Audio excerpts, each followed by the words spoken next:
ओम शांति। मुरली तारीख है 26/2/2023। अव्यक्त मधुबन बाप दादा।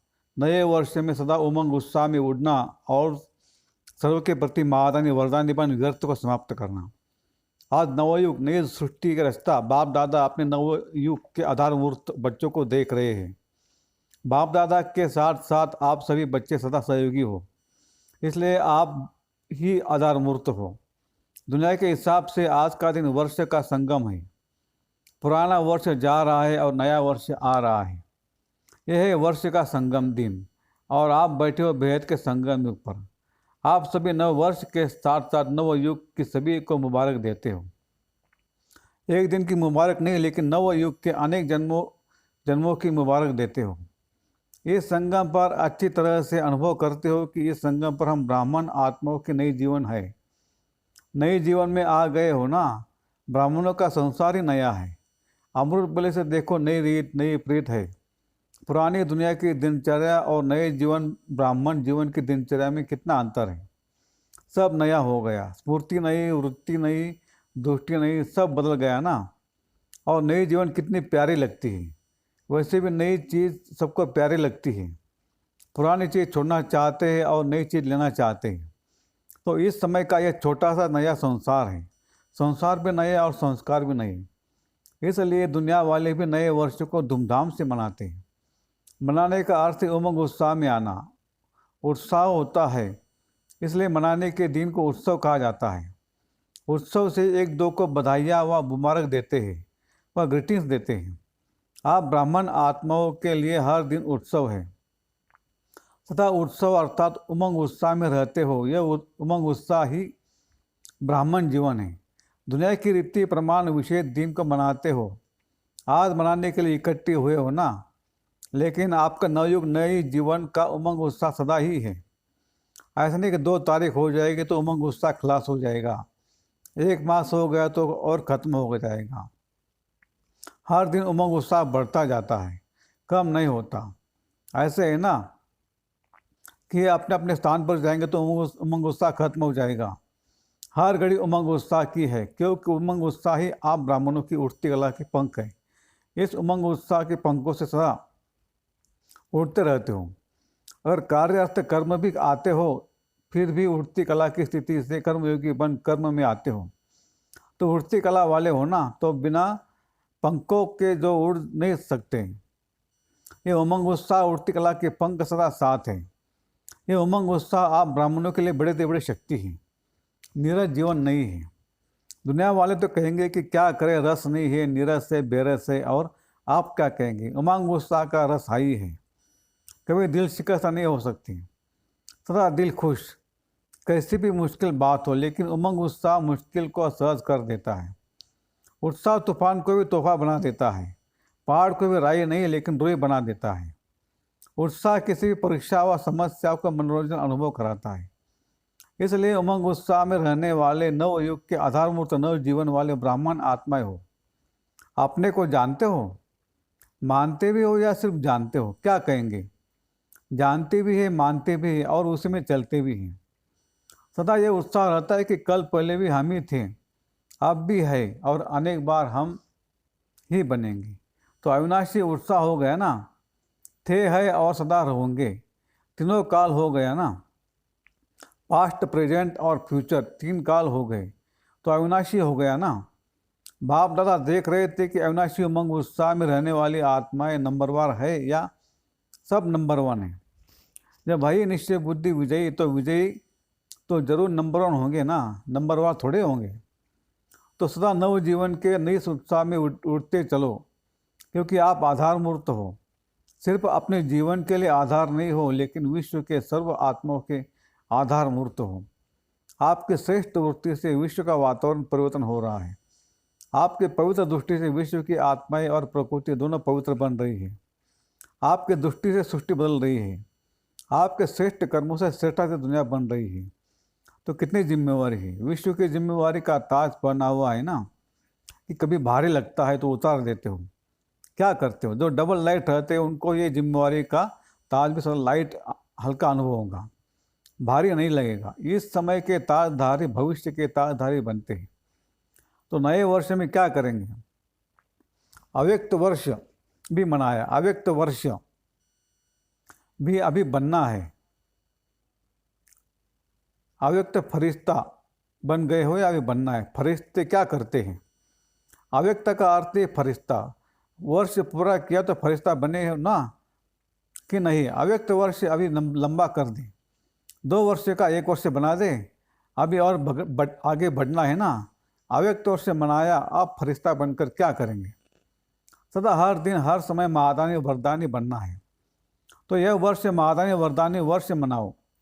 जो भी संबंध संपर्क में आए उस आत्मा को महादानी बन कोई न कोई शक्ति का, ज्ञान का, गुण का दान देना ही है। तीनों खजाने कितने भरपूर हो गए हैं।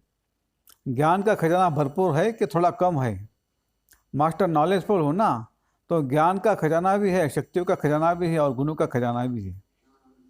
तीनों में संपन्न हो कि एक में संपन्न है और 2 में नहीं है।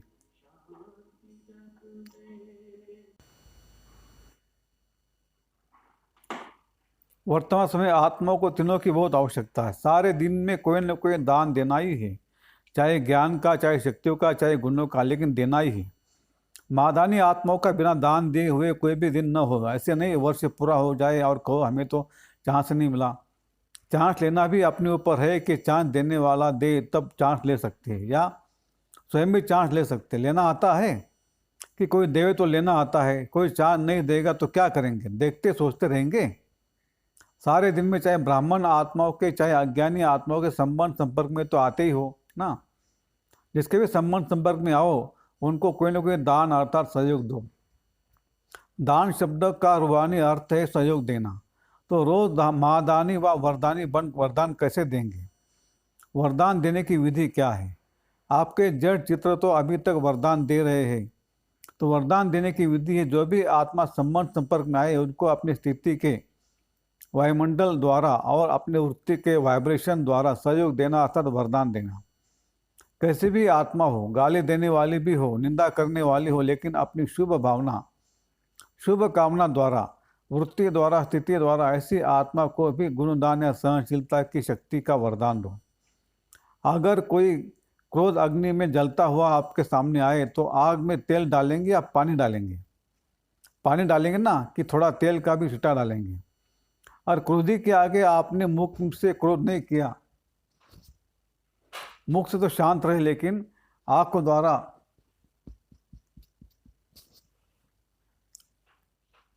चेहरे द्वारा क्रोध की भावना रखी तो भी तेल के छींटे डालें।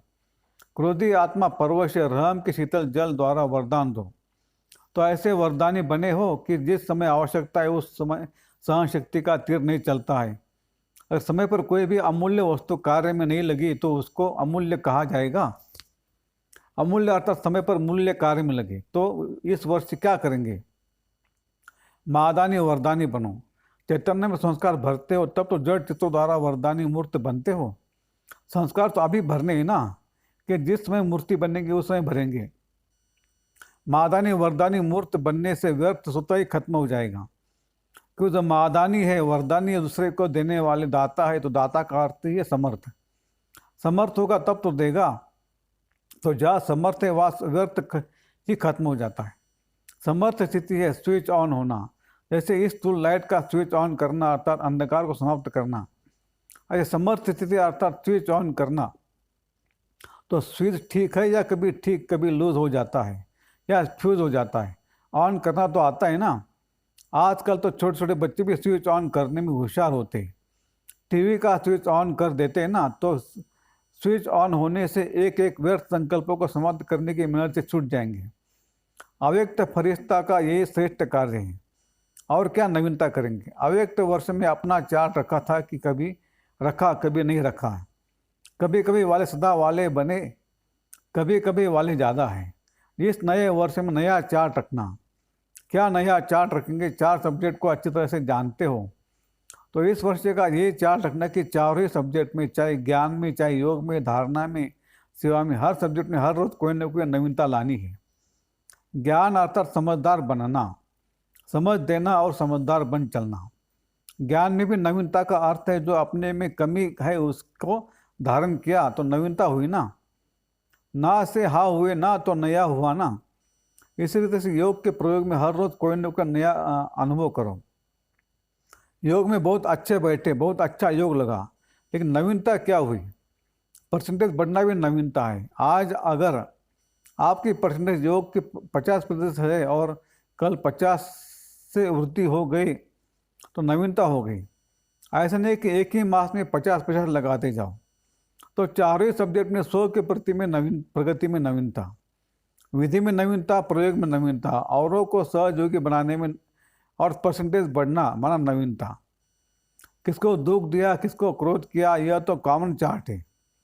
यह तो आपकी जो रॉयल प्रजा है वह भी रखती है। आप रॉयल प्रजा हो या राजा हो, तो नवीनता से स्वतः ही तीव्र पुरुषार्थ के समीपता की अनुभूति होती रहेगी। समझा क्या चार्ट रखना है?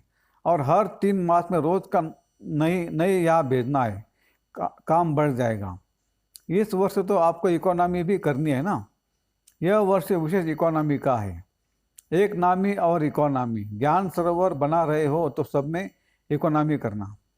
सब खजानों में, समय में भी, संकल्प में भी, संपत्ति में भी, सब में इकोनॉमी। तो हर 3 मास का स्वयं साक्षियों को चार्ट चेक करके शॉर्ट में अपना समाचार देना। हर 3 मास में देखना प्रगति है या जैसे है वैसे ही है।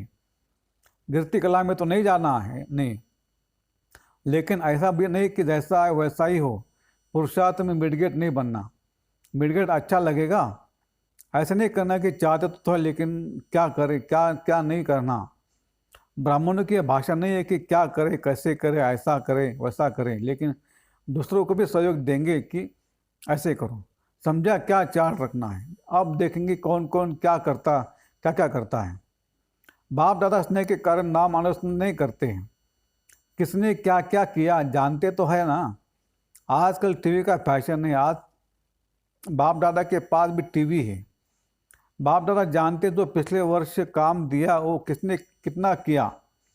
नाम अनाउंसमेंट करे, हाफ कास्ट कितने रहे, फुल कास्ट कितने रहे। तो इस वर्ष महादानी वरदानी मूर्त बन स्वयं प्रति भी और सर्व के प्रति भी बनो और हर रोज कोई न कोई नवीनता अर्थात प्रोग्रेस अवश्य करो। तो ये हुआ सो के पुरुषार्थ के प्रति। सेवा में क्या करेंगे? सेवा में भी नवीनता लानी है ना। मेले भी बहुत कर लिए, प्रदर्शनियाँ भी अनगिनत कर ली, सेमिनार कॉन्फ्रेंस भी बहुत की। अभी आवाज़ बुलंद करने वाले माइक तो तैयार करनी ही है, लेकिन उसकी विधि क्या है? वैसे पहले भी सुनाया है लेकिन किया कम है। सेवा के रिजल्ट में देखा गया है कि बड़े निमित्त आत्माओं को समीप लाने के पहले, चाहे कोई नेता है, चाहे कोई बड़े इंडस्ट्रियलिस्ट है, चाहे कोई बड़े ऑफिसर है, लेकिन उन लोगों को समीप लाने का साधन है उन लोग के सेक्रेटरी को अच्छी तरह समीप लाओ। आप लोग बड़ों के ऊपर टाइम देते हो, वो अच्छा अच्छा कहकर फिर सो जाते हैं। उन लोगों को फिर जगाने के लिए इतना टाइम तो मिलता नहीं, न वो देते न आप जा सकते हो। इसलिए सेक्रेटरी जो होते हैं वो बदलते भी नहीं है। बड़े तो सब बदल भी जाते हैं। आज एक मिनिस्टर की सेवा करते हो और कल वो प्रजा बन जाता है। सेक्रेटरी काफ़ी सहयोगी बन जा सकते हैं। तो किसी भी वर्ग के सेवा में इस वर्ष विशेष सेक्रेटरी, मैनेजर या प्राइवेट असिस्टेंट जो भी शक्तिशाली हो, बड़ों के समीप हो, उन आत्माओं की सेवा विशेष करो। दूसरी बात, पहले भी इशारा दिया है कि वर्तमान समय कम खर्चा और नाम वाला। उसकी विधि है कि जो भी छोटी या बड़ी संस्थाएं हैं, एसोसिएशन से, उनों से संपर्क रखो। बनी बनाई स्टेज पर नाम वाला करो। कम खर्चा नाम वाला करते हो, लेकिन और तीव्र गति से। हर देश में या हर गांव में या हर जिले में जो भी भिन्न भिन्न प्रकार के एसोसिएशंस है या बहुत वर्ग के कार्य करने वाले हैं, कॉन्फ्रेंस करने वाले हैं या सम्मेलन करते हैं, तो बनी बनाई स्टेज पर संदेश दो, तो समय और मेहनत दोनों बच जाएंगे। अभी इसको तीव्र गति से लाओ। चेक करो कि जिस देश के या जिस स्थान के निमित्त बने हैं या उस स्थान की कोई भी संस्था वंचित नहीं रह जाए, क्योंकि वर्तमान समय वायुमंडल परिवर्तन हो गया है। अभी डर कम और स्नेह ज़्यादा अच्छा मानते हैं। अच्छा बनते नहीं लेकिन अच्छा मानते हैं। इसलिए इस 2 प्रकार की सेवाओं को और अंडरलाइन करो तो सहज माइक तैयार हो जाएंगे। नया वर्ष शुरू किया है तो नया विधि और विधान भी चाहिए ना। इस वर्ष नए वर्ष का अमृत बिल सदा यह स्लोगन इमर्ज करना कि सदा उमंग उत्साह में उड़ना है और दूसरों को भी उड़ाना है। बीच बीच में चेक करना है। ऐसा नहीं कि अमृत बिल चेक करो और सारा दिन मर्ज कर दो, फिर रात को सोचो कि आज का दिन तो ऐसे रहा। नहीं, बीच बीच में चेक करो, इमर्ज करो कि उमंग उत्साह के बजाय कोई रास्ते पर तो नहीं चले गए। उड़ती कला के बजाय और किसी कला में तो अपनी तरफ आकर्षित नहीं किया है। अच्छा, चार ओर के नव जीवन अनुभव करने वाले सर्व ब्राह्मण बच्चों को, सदा नवयुग के आधार मूर्त श्रेष्ठ आत्माओं को, सदा संकल्प बोल और कर्म द्वारा महादानी वरदानी आत्माओं को, सदा स्वयं की स्थिति द्वारा औरों की परिस्थिति को भी सहज बनाने वाले समर्थ आत्माओं को, सदा हर दिन स्वयं में प्रगति अर्थात नवीनता अनुभव करने वाले समीप आत्माओं को, सदा एक नामी और इकोनामी करने वाले बाप समान समीप आत्माओं को बाप दादा का याद प्यार और नमस्ते। वरदान: तन को आत्मा का मंदिर समझ उसे स्वच्छ बनाने वाले नंबरों श्रेष्ठ ब्राह्मण आत्मा भव। हम ब्राह्मण आत्माएं सारे कल्प में नंबरों श्रेष्ठ आत्मा हैं, हीरे तुल्य है। इस मूर्ति से तन को आत्मा का मंदिर समझकर स्वच्छ रखना है। जितनी मूर्ति श्रेष्ठ होती है उतना ही मंदिर भी श्रेष्ठ होता है। तो इस शरीर के मंदिर में हम ट्रस्टी है। यह ट्रस्टीपन आप ही स्वच्छता व पवित्रता लाता है। इस विधि से तन की पवित्रता सदा रूहानी खुशबू का अनुभव कराती रहेगी। स्लोगन: रूहानियत में रहने का व्रत लेना ही ज्ञानी तो आत्मा बनना है। अच्छा, ओम शांति शांति शांति। सबका कल्याण हो, सबका भला हो।